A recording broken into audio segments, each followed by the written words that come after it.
নিউজিল্যান্ডের বিপক্ষে আসন্ন সিরিজে বাংলাদেশের জন্য এক চমক অপেক্ষা করছে। ঘরের মাঠে এই দুই তারকা পেসার হাসান মাহমুদ ও তানজিম হাসান সাকিব কেমন পারফরমেন্স দেখাবেন তা নিয়ে যথেষ্ট অস্থিরতা বিরাজ করছে।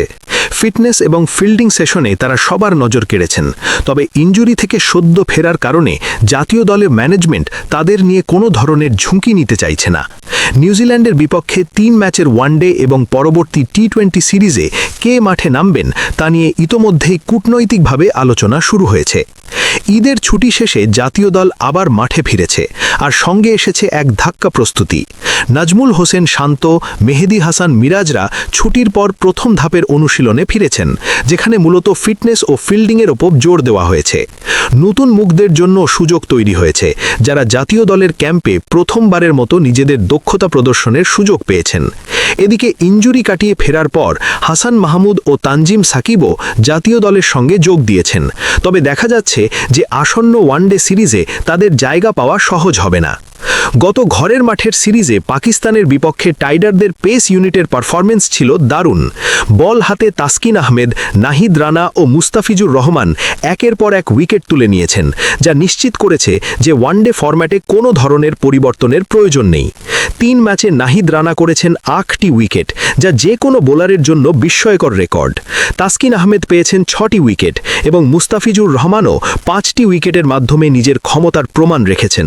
তাদের দাপুটে পারফরমেন্সে স্পষ্ট ওয়ানডে ফরম্যাটে সবার দৃষ্টি অন্য পেসারদের দিকে, তাই এই সিরিজে সাকিব ও হাসান মাহমুদের খেলার সুযোগ আপাতত কম। তবে টি-20 স্কোয়াডে পরিস্থিতি কিছুটা ভিন্ন হতে পারে। শর্টার ফরম্যাটে সাকিবের সুযোগ থাকতে পারে, তবে হাসান মাহমুদের ফেরার সম্ভাবনা এখনও অনেকটাই অনিশ্চিত। কিবিদের বিপক্ষে টি-20 সিরিজে বাংলাদেশ কিছু নতুন মুখকে মাঠে আনার পরিকল্পনা করছে। আব্দুল গাফফার সাকলাইন, রিপন মণ্ডল এবং অন্যান্য নবীন বোলারদের পারফরমেন্স দেখার জন্য ম্যানেজমেন্ট আগ্রহী। মূল লক্ষ্য ওয়ানডে বিশ্বকাপের দিকে নজর রেখে দলের ভারসাম্য বজায় রাখা, তাই কোনো রকম ঝুঁকি নেওয়া হচ্ছে না। নিউজিল্যান্ডের স্কোয়াড ইতোমধ্যেই ঘোষণা করা হয়েছে, যেখানে তারুণ্যের সঙ্গে অভিজ্ঞতার মিশ্রণ দেখা যাচ্ছে। ১৩ই এপ্রিল তারা ঢাকায় পা রাখবে এবং ১৭ তারিখ থেকে ওয়ানডে সিরিজ শুরু হবে।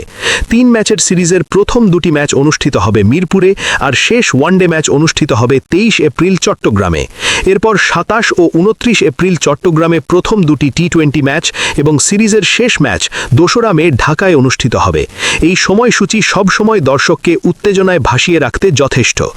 বাংলাদেশের পেস ইউনিটের বর্তমান শক্তি এবং সম্ভাব্য পরিবর্তন নিয়ে ক্রমবর্ধমান কৌতূহল তৈরি হয়েছে। ওয়ানডে ফরম্যাটে স্থায়ী পারফরমেন্স প্রদর্শনকারীরা মূল খেলোয়াড় হিসেবে থাকলেও টি-20 স্কোয়াডে নতুন এবং ফিরে আসা ক্রিকেটারদের জন্য সুযোগ রয়েছে। এই সিরিজ কেবল খেলোয়াড়দের পারফরমেন্সের পরীক্ষা নয়, বরং ম্যানেজমেন্টের জন্য গুরুত্বপূর্ণ। কারা মূল স্কোয়াডে স্থায়ী হবেন এবং কারা আগামী ওয়ানডে বিশ্বকাপের জন্য প্রস্তুতি নিচ্ছেন।